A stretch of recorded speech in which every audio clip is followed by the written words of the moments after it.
जो प्रोसेस है, जो उसकी कंप्लीट एक क्रोनोलॉजी होगी कि किस तरह से फॉर्म भरे जाएंगे, किस समय इसकी लास्ट डेट होगी, कितने एप्लीकेशन कॉस्ट आएगा।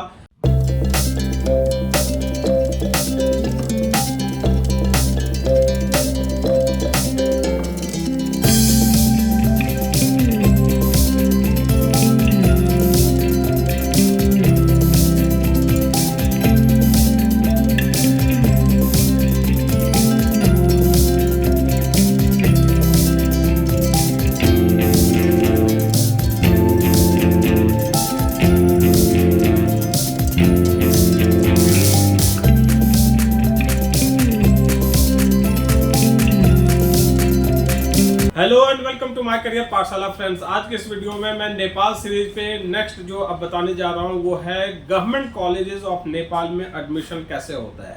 तो गवर्नमेंट कॉलेजेस ऑफ नेपाल का जो आपका एक प्रोसेस है वो नीट की तरह होता है। यहाँ का जो अपना टेस्ट होगा एमबीबीएस प्रोग्राम के लिए वो है आपका MECEE यानी medical education council of entrance examination, जिसके की एप्लीकेशन जो है वो आपका अक्टूबर नवंबर तक आएगा और दिसंबर तक आपके पेपर हो जाएंगे। तो MECEE के लिए आपको जो फॉर्म एप्लीकेशन ये सब जो भी चीजें होंगी उसका अपडेट तो आपको हमसे मिलता ही रहेगा, बट जो प्रोसेस है, जो उसकी कंप्लीट एक क्रोनोलॉजी होगी कि किस तरह से फॉर्म भरे जाएंगे, किस समय इसकी लास्ट डेट होगी, कितने एप्लीकेशन कॉस्ट आएगा और किन किन कॉलेजेस के लिए एडमिशन के लिए आप वहां पर अप्रोच कर सकते हैं। सेमी गवर्नमेंट दो तरह के कॉलेजेस होते हैं। अलॉन्ग विद एक इंटरेस्टिंग फैक्ट ये भी आप जानिए कि इंडिया में जो आपका भी काउंसलिंग स्टार्ट हो चुका है, all India quota and state सब जगह, तो कहीं भी अगर आपको यहाँ अच्छे मार्क्स होने के बावजूद कहीं एडमिशन नहीं मिल पा रहा है तो फिर आप MEC के लिए ट्राई कर सकते हैं। नॉट ओनली फॉर योर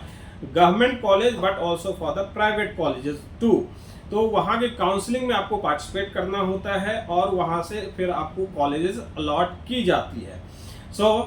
जहाँ पर कि आपके 24 सीट्स है, 3 कॉलेजेस जो आपके गवर्नमेंट के हैं उसमें और एक कॉलेज 33 सीट के साथ है वो आपका है सेमी गवर्नमेंट।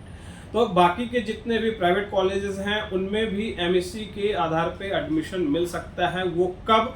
जब आपका नीट में स्कोर लोअर है और आप वहां के उस कॉलेज के लिए एलिजिबल नहीं हो पा रहे हैं, तो वैसे केस में MEC के स्कोर पर भी आपको एडमिशन वहां मिल सकता है। जैसे मैं आपको बताऊं मणिपाल पोखरा, तो मणिपाल पोखरा के अंदर आज की डेट में जो एक रिक्वायरमेंट हो रही है वो 300 स्कोर जो आपके नीट में है उसकी रिक्वायरमेंट हो रही है, क्योंकि इस बार क्राउड बहुत ज़्यादा है। इस वजह से जिन बच्चों का 300 से बिलो स्कोर है तो वो बच्चा MEC अपीयर कर सकता है और उसमें 200 में से एटलीस्ट अगर वो 100 प्लस भी ले आ रहा है यानी 50% भी ला रहा है बच्चा, तो फिर उसके सिलेक्शन के चांसेस ज़्यादा इंक्रीज हो जाते हैं अगर वो MEC की काउंसलिंग में मणिपाल को सिलेक्ट कर रहा है। तो अलॉन्ग विद जो कॉलेजेस आपके गवर्नमेंट के हैं उनमें जो आपका एक पैकेज होता है वो आपका 60 लाख रुपीस की फीस होती है और जो सेमी गवर्नमेंट कॉलेज है उसके 42 लाख की फीस उनकी वेबसाइट में मेंशन किया हुआ है।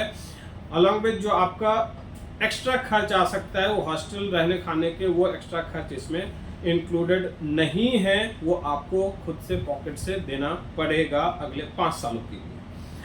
अब MBBS फ्रॉम नेपाल करना क्यों चाहिए?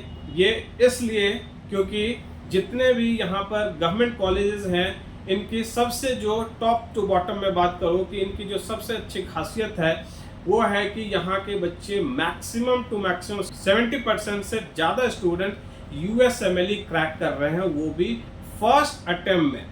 तो यहाँ यह टेंशन नहीं है कि भाई इंडिया आना है और यहाँ का नेक्स्ट एग्जाम क्लियर करना है, लाइसेंसिंग एग्जाम क्लियर करना है। वहाँ पर आपको सबसे जो फैसिलिटेशन जो एनवायरनमेंट के मिल रहा है, आपको जो इकोसिस्टम मिल रहा है वो USMLE का ही मिल रहा है।